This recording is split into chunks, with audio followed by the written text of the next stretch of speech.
What if there was a way you could produce perfect breeding water every single time? What would that do for the hobby? Well, one, it would make the local breeder more effective in his breeding program, make him more money, and hopefully have better high quality fish in our hobby.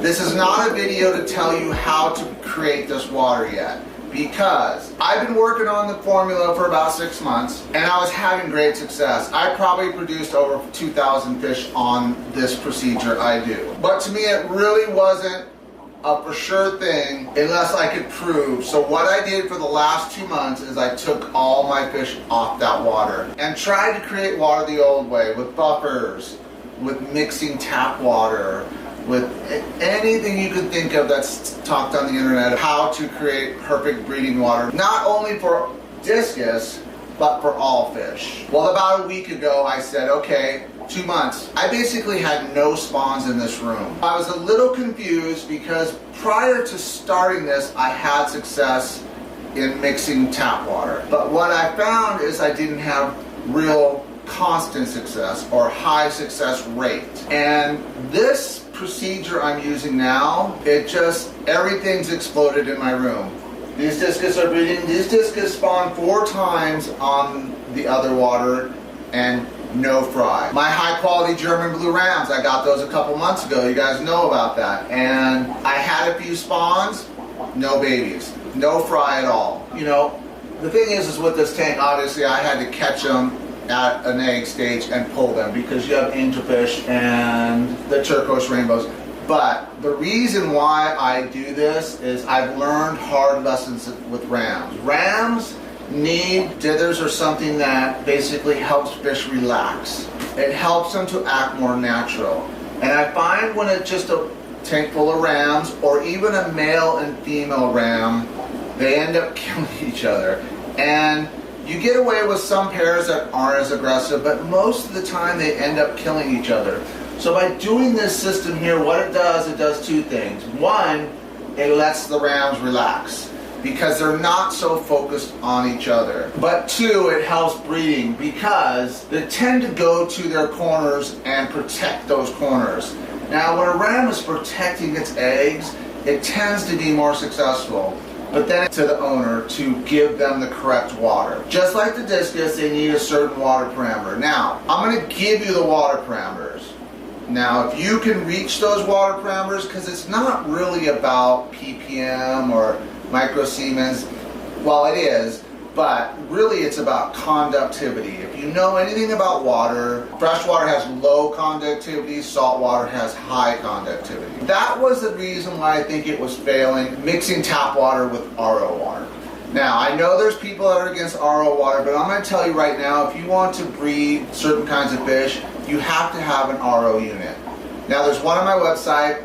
Not a sales pitch, you can buy any RO. It's just the one I've been using for about 3 years and it's just amazing. I change the filters once a year, but I have pre-filters before it that I change probably every 6 months. But the RO unit, I don't have to change that much. But the RO water is not 100% necessary, but I'm going to say something as far as people that just have display tanks. If you have a display tank and you have nice fish in that tank and you want to breed those fish, you need to get some 29s or a 55 and put it somewhere. Because I'm telling you right now, if this is what I think it's gonna be, if I can give this information out to my supporters and eventually it'll get out to everyone, if it is what I think it is, you can make a lot of money selling discus. Now, some people just aren't into it, but we all know here that these fish are expensive. And, you know, if you buy my foods and stuff, you know they're expensive, but they're very high quality. But that's what we need with these fish. We need clean water and high quality foods. They are not going to survive a regular fish tank with deep substrate and Tetra Flakes from PetSmart. They're not going to make it. They will die, and they will die a slow, brutal death. So this is kind of my point, is if you want to pay for your hobby, this is a great fish. But I'm going to tell you something else. If you are trying to breed discus for profit and you want to start a discus breeding program, my number one suggestion to you is try to breed other fish, because these fish go through cycles and they don't breed forever. So there's always new fish coming under them that are growing out, right? And those fish are future breeders. So until you can get that system where you have your regular breeders, your future breeders, and then your grow out babies, and you can get that triangle going where you can get that constant, breed things like the ram. So one of my top sellers are the rainbow fish. Now the plecos are the best as far as, because people buy those all day long. What's good and what's bad about them? Good is they produce a lot of fry. So you can get hundreds and hundreds of those and get those growing out. The bad part is they take a long time to grow out. Now the plecos doesn't take as long as like the bozeman, but I love the bozeman and I grow it out just because I love that fish so much. It's one of my favorite rainbow fish. And I really love the Antesia with the black and gold. To me, that's like the ultimate fish as far as a rainbow fish. But I'm going to tell you right now, the Corridoras are great because they're easy to breed. And here's the thing with the water I'm doing. If you look in here, these are the rams. They spawned 3 times and they did not, none of the spawns were viable as far as eggs, hatching. These eggs are about to hatch. I came in this morning and my discus eggs are going to hatch. My plecos, hundreds of fry. My bozeman, hundreds of fry. My stirby. Now stirby are going to be the best to breed for breeders. And that is something that every store, just like the plecos, just like the discus, just like the ram, every store is going to be interested. And you might have to give them a couple to, show them your goods. But if you want to breed for profit, these are the fish we need to breed. And if you want to be just a discus breeder, you better start with these other fish, because it's going to take time to grow out fish, to get the spawning pairs matched up, to have that babies hatch, and then to grow out those babies. But these other fish you can tend to get and start spawning right away. Now, I'm working on my own strain of angelfish. And I had a pair in a 20-gallon, and they spawned 4 times on the old water. And I call it old water because it's tap water. Tap water, you never know what's coming out of that faucet. With RO water, we start from 0, right? My RO water comes to about 3 microsiemens and about a 7 to 7.2 pH. Now that's perfect for what I'm trying to do here, because I can get it down to that 6.6 range pretty easily, but also I can add back what I need as far as minerals. So we want between 40 and 80 microsiemens. Now I believe that's, I don't know ppm, that's double 160. I'm not sure how that goes, but if you're trying to breed fish in tap water, you will get lucky. So I have bred discus in 8.2 pH and about 600 microsiemens. Now that's off the charts, right? But it really has to do with how quick the male fertilizes the egg. So if he can get on that egg like instantly, as the conductivity of the water does not harden that egg. So it's hard to explain. A lot of people are really chasing all these numbers, and really it's the conductivity in water that we want. That's what we're chasing. So that's what this new system is really based on. So you want between 40 and 80 microsiemens, and then between 5.5 and 6.6 pH. That is optimal for hatching, breeding, everything on the discus, right? Now, when they get old enough to come off these parents, they can go in the 8 pH water. Don't worry about that. That's the problem with YouTube, is some people are talking about keeping discus, and other people are talking about breeding discus, and then other people are talking about growing discus. So each one of those is very different and very high end. Every one of them takes a special skill to learn how to do correctly. But like I said, people get lucky and then they're breeders, right? But my job here is to try to recreate success over and over again. So right now, I am so excited because everything in my room was exploded with this system I've been working on for 6 months. And I stopped for 2 months and I was just like, okay, I gotta find out if this is working or not. If this is the reason why, or a big reason why or maybe a small reason why, but I need to know if this is what's happening. So by taking these guys on the old system with mixing water, and you know, I've tried all the buffers, I've tried everything, and it's just not consistent enough. So by taking these guys out, and I had them about 50%, and the new water was going in, because the thing with my water, you know, these guys are sitting about 82, 83 degrees. I basically do water changes at 75 degrees. Now I know people try to match the temperature. I have never matched my temperature. I have a rule of 10 degrees. 10 degrees at 50% is fine. That's my rule. Do not follow that rule if you are not comfortable, if you want to get your water up to temperature, but I would never do, you know, a 90% at 10 degrees on these guys. It has to be at 80, you know, these guys are sitting at 88. It has to be about 80 degrees, 82 probably, 84. I mean, I want to get this close, because basically what I'm doing is I'm taking the water out and I'm putting the water in. So it's not like a breeding tank where I'm just trying to clean that bottom and take out the least amount of water as possible. But like on my grow outs that are future breeders, I do 50% on them, and they're going into this soft water now, and they're probably about halfway into it, and I'm noticing a little bit of breeding going on there. But what's happened is, at that point, 75 to 78 degree water going into 84 degree water is fine at 50%. Now, that's my rule. Do not follow that rule if you're not comfortable, but for me, I do not really worry about temperature at all, because my theory is I constantly go back to wild fish.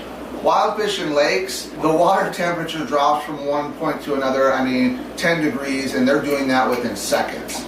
So I don't really worry about temperature as much as the internet says to, but I would still warn you, it depends on how much you're changing. But for me, it's not a big deal. All right, back to the water. So what I'm going to do right now is I have supporters, and these supporters have given me money. So they will be the first to get this information. That's all you have to do is ask. If you are a supporter on the screen right now, you ask me, I will tell you what I'm doing.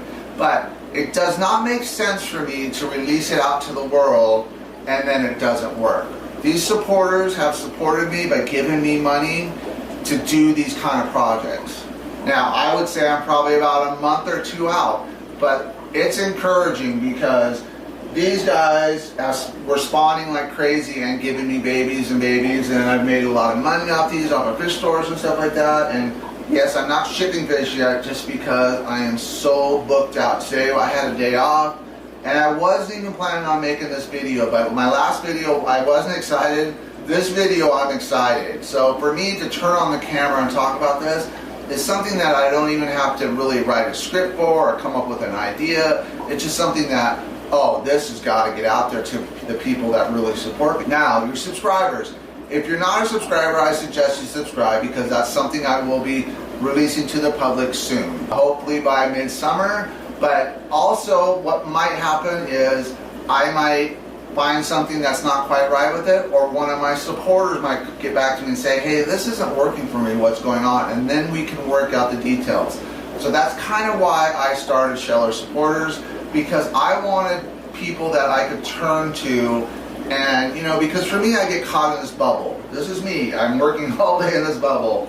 But it's not real world, because there's so many different scenarios. But to make this system work, you would have to get an RO system of some kind. A regular filtration system is not good enough. It needs to strip the water to zero. But like I said, when my RO system's new, it's about 1 or 2 microsiemens. When it gets about a year, it gets to about 7, between 7 and 10, which is all acceptable. So, but yeah, the problem with the tap water, and that's what I have found, is I think it just adds too much conductivity to the water mixing. And what happens is my pH and your pH, and you know, everyone's pH is different, right? My pH is high. I have an 8.2 at my peak and a 7.8 at my low, which is awesome for keeping fish and awesome for keeping discus. I mean, there's nothing wrong with keeping discus at that pH, guys.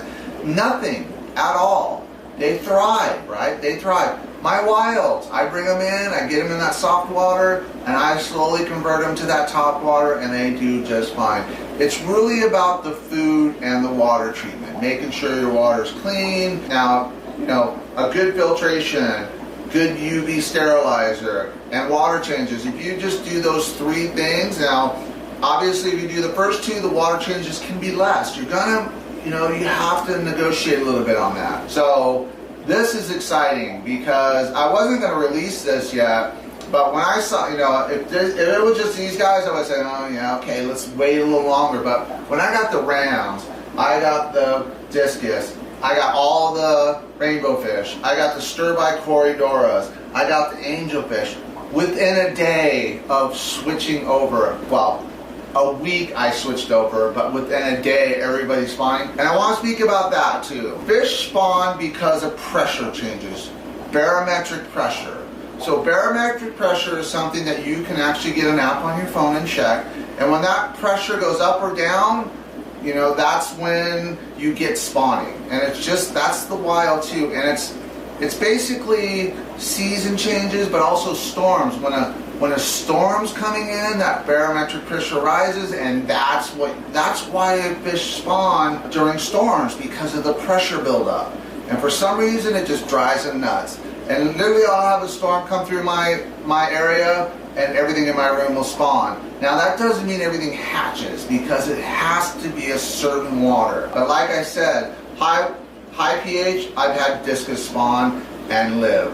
And the fry live. So it's one of those things where every situation is a little different. So if you are a supporter to this channel and you want to know the formula I'm using, and you have an RO system and you want to breed fish, but I can't stress enough, guys, I don't care if you have a display tank, because I had a display tank for like 8 years and it was just one tank, and my discus spawned in that display tank. Now I never pulled them because I was flipping houses, so I was constantly moving from house to house and constantly, barely keeping that tank thriving, because I was always looking at new houses and buying houses and flipping houses. So that's the reason why that 10-year period I just kept discus and I wasn't breeding discus, just because it wasn't feasible for what I was doing. But now I'm home, I have other businesses and stuff, but I'm home a lot now, so I can breed discus. Now, do I do it for the money? There's no doubt.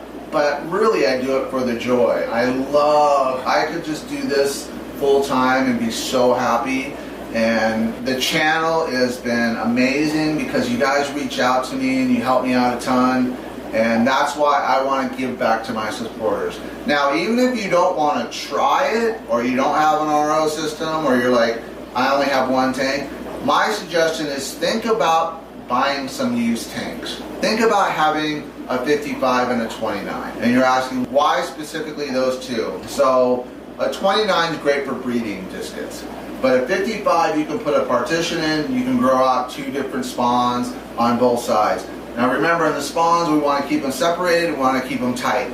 So you could move this partition anywhere, and I have partitions coming out, so this is not it. It's another one, because what happens is as soon as those babies hatch, they're going to shoot through that screen. So it has to be a little bit different, but this is the basic outline of what I'm doing as far as the size and everything. But the mesh is going to be different, because I want water to still flow through it, but I also don't want babies to get through it. So it's one of those things where I got to seal it. And I haven't been working on that, but now that this tank, I have no choice. I got to get on it. So, but you guys, this is exciting. This is what this channel's about. This is what I do every day. And to be able to come to you and give you something like this is huge. And it's a Monday. I usually don't do videos on Monday, but this was something I wanted to turn this camera on and give you guys this right away. So I appreciate you guys, you supporters. Let me know. If you want the formula, $10 is all it is to get the formula. If you have an RO unit and you want to breed discus for profit. So if you want the formula for 10 bucks, I can send that to you. It's really simple, and I want to tell you another thing. The reason why I created my salt and the reason I created my fulvic acid was not for everyday tank use. Now, I found that the salt was amazing for medicating or treating fish, so it was just a bonus. But the fulvic acid, after doing a year of testing with that and just using it at microdoses in my tanks, I was like, oh my gosh, I cannot believe the difference. How my discus look, but also how disease has left my room. That does not mean new fish you cannot Quarantine your fish. Alright guys, that's it. I just want to make a quick video. Well, I wanted to make a video. I don't know how quick it is, but I hopefully you can see the excitement in what I'm talking about. And this is, I don't know if it's groundbreaking, but it's something that every month or every week I get someone that asks me, how do I make the correct breeding water? Because my fish are breeding, but the eggs aren't hatching. Well, it's conductivity. I can't say it enough. Research it on the web, on ChatGPT, whatever you use, and just type in conductivity discus and it'll kind of go through that, what it is. But basically it's the electrical current running through. And that's another thing with the heaters. They can let off straight current and that can cause issues too. So you can easily tell, I can tell because I work with my hands. If I stick my tank inside the water and I get like a little buzzing on my hands, I know that heater is throwing straight current. So that could be another reason why, there's all different kinds of reasons why fish don't, or fry don't hatch, okay? So I know this is a rambler and I know it's kind of like not scripted and it's not, but you know what? I like making those videos because I feel like they're very structured and I can get my point across. Because the worst thing I ever did was make videos and people say, I didn't understand what you were talking about because you were all over the place. And that's what this video is. I'm kind of all over the place, but it's about one subject. It's about breeding discus, right?